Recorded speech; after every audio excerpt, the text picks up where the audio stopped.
बनाने में हम माइक्रो ऑर्गेनिज्म का इस्तेमाल करते हैं और ये एंजाइम कई जगह पर जो है वो इस्तेमाल किए जाते हैं, कई सारे कमर्शियल प्रोडक्ट में इस्तेमाल किए जाते हैं, कई बार इलाज करने में, बीमारियों का इलाज करने में भी इनका हम यूज करते हैं। फिर बात करेंगे हम बायो एक्टिव एजेंट्स के ऊपर, बात करेंगे कि ऐसे कौन से बायो एक्टिव एजेंट्स हैं, मॉलिक्यूल्स हैं जिनका उपयोग हम जो है वो बीमारियों के इलाज में करते हैं और जो माइक्रोब से हमको मिलते हैं। चलिए देखिए, हम इतना जानते हैं कि microbes are also used for the commercial and industrial production of certain chemicals like organic acids, alcohol and enzymes के।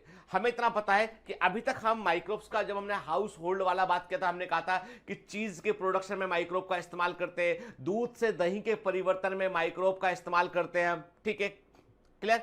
कई सारी फर्मेंटेशन एक्शन जो होती है इडली बनाने के दौरान होता है, तो उसमें भी हम माइक्रोब्स का इस्तेमाल करते हैं, ठीक है। फिर हमने देखा था कि अल्कोहल इंडस्ट्री में, बेकरी में, जो बेकरीज होती है, ब्रेड बनता है, वहां भी हम ईस्ट का इस्तेमाल करते हैं, माइक्रोब का यूज करते हैं।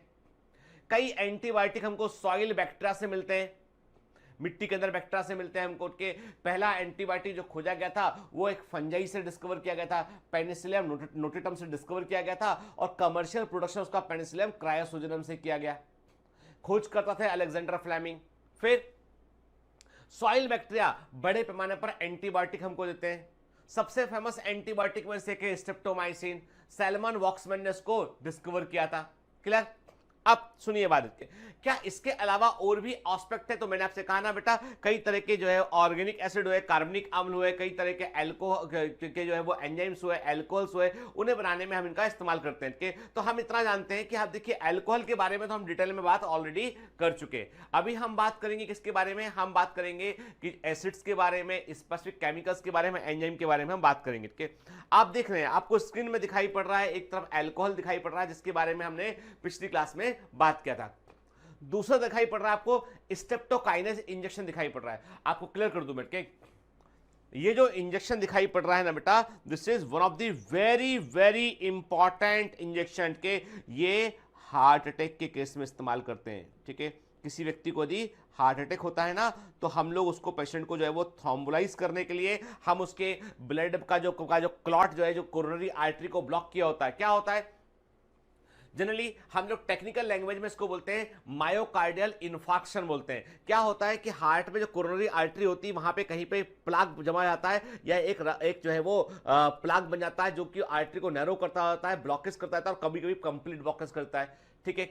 कई बार प्लाक रप्चर ने, बॉडी के किसी हिस्से में प्लाक बना और वो रप्चर होकर कोरोनरी आर्टरी में जाकर फंस जाता है, जो कि हार्ट अटैक का कारण बनता है। तो ऐसे प्लाक को डिसॉल्व करने के लिए, कि ऐसा प्लाक जो इंजेक्शन लगाया आपने, लगाने के साथ ही वो क्या करेगा, जैसे ही ब्लड में जाएगा तो वो जहां पे कोरोनरी आर्टरी को ब्लॉक किया गया, यहाँ पे प्लाक प्रेजेंट है, उसको वो डिसॉल्व करेगा तुरंत, और उससे ब्लड का फ्लो फिर से चालू हो जाएगा। ये सब कुछ बड़े जल्दी जल्दी करना पड़ता है। इन्हें कहा जाता है कि कार्डियक अरेस्ट के, कार्डियक अटैक, हार्ट अटैक के केसेस में शुरू का 2 घंटा सबसे इंपॉर्टेंट होता है। तो हम इसको बोलते हैं थ्रोम्बोलाइज करना बोलते हैं हमके। तो वास्तव में थ्रोम्बोलाइज का मतलब क्या है? थ्रोम्बस का मतलब होता है बेटा ऐसा थक्का, जो ब्लड का क्लॉट होता है ना, वैसा थक्का, उसे थ्रोम्बस बोलते हैं हमके।